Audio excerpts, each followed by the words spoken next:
कहते हैं कि खुद को इतना कामयाब बनाओ कि कामयाबी तुम्हारे पीछे झक मार कर आए।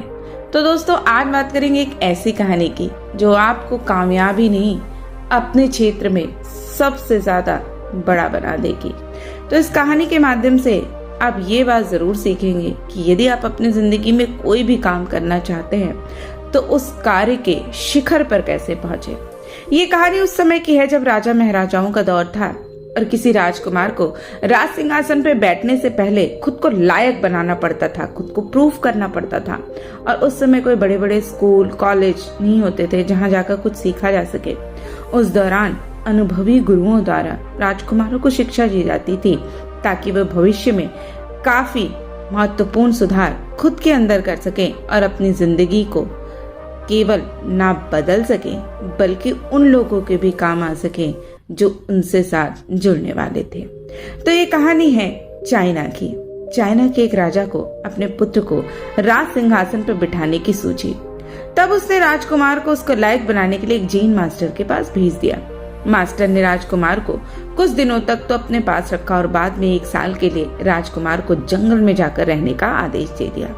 अब राजकुमार अपने जैन मास्टर के अनुसार जंगल में जाकर रहने चला गया। अपने राज में ऐशो आराम की जिंदगी जी रहा राजकुमार शुरू के कुछ महीने बड़ी तकलीफ से जंगल में रहा। बाद में उसे धीरे धीरे उस जंगल की आदत हो गई। वो सहजता से उस जंगल में रहने लगा और जंगल में होने वाली सभी छोटी मोटी घटनाओं का अवलोकन करने लगा। देखते देखते 1 वर्ष बीत गया और राजकुमार वापस अपने मास्टर के पास लौट आया। मास्टर ने राजकुमार के लौटने के बाद उससे सबसे पहले सवाल किया कि मुझे बताओ, तुमने जंगल में क्या सुना।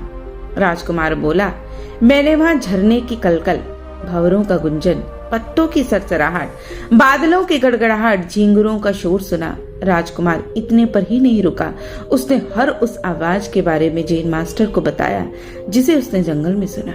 जैन मास्टर ने राजकुमार से पूछा, क्या क्या सुना तुमने इसके अलावा। राजकुमार बोला, मास्टर, मैंने आपको उन सभी आवाजों के बारे में बता दिया जो मैंने सुनी थी। मास्टर ने राजकुमार से कहा, ठीक है, तुम दोबारा उसी जंगल में जाओ और वहां से तभी वापस लौट कर आना जब तुम्हें वो आवाजें सुनाई देने लगे जो तुमने पहले कभी नहीं सुनी थी। अब पूरा 1 साल जंगल में बिताने के बाद राजकुमार ये सोच रहा था कि अब उसे अपने राज में वापस जाने के लिए मौका मिलेगा, लेकिन मास्टर ने उसे फिर से वहीं जाने का आदेश दे दिया। अब बेमन से राजकुमार फिर से उसी जंगल में वापस लौट आया।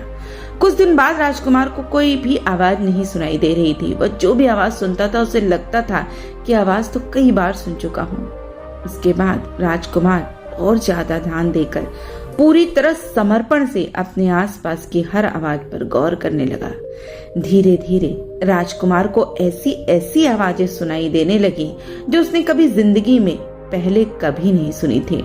कुछ दिनों तक उसने उन सभी आवाजों का अभ्यास करने के बाद अपने मास्टर के पास लौट आया। राजकुमार इस बार बहुत प्रसन्न चेहरे के साथ अपने मास्टर को उन सभी आवाजों के बारे में बताने लगा जो उसने इस बार सुनी थी। राजकुमार ने कहा, मास्टर, शुरू में मुझे सारी वही आवाजें सुनाई दे रही थी जिसे मैं बरसों से सुनता आ रहा था। फिर मैंने ज्यादा ध्यान लगाया तो मुझे वो आवाजें सुनाई देने लगी जो आमतौर पे सभी को सुनाई नहीं देती हैं। तो मास्टर ने पूछा, बताओ कौन सी आवाज है। राजकुमार बोला कि मैंने इस बार कलियों के खिलने की आवाज सुनी, बारिश की बूंदों की रमझट सुनी, मैंने किरणों की जमीन पर टकराने का स्वर और बहती हवा की धुन को भी सुना। अब राजकुमार की बातें सुनकर जैन मास्टर खुश हो गया। मास्टर ने कहा, अब तुम राजा बनने के बिल्कुल तैयार हो, क्योंकि अब तुम उन सभी आवाजों को सुन सकते हो जो अनसुनी है।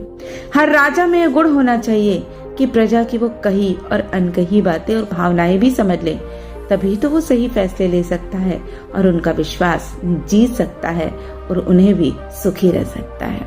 तो ये कहानी हमें ये सिखाती है कि हम अपने जीवन में या करियर में किसी भी फील्ड में यदि सफल होना चाहते हैं तो हमें उसके हर पहलू जिसे हम जानते हैं उन्हें भी, जिनसे अभी भी लोग अनजान हैं, और ज्यादा समझना चाहिए। इतनी गहराई तक जाना चाहिए कि हमें जिंदगी में कोई भी अपनी जगह से हरा न सके और हटा न सके।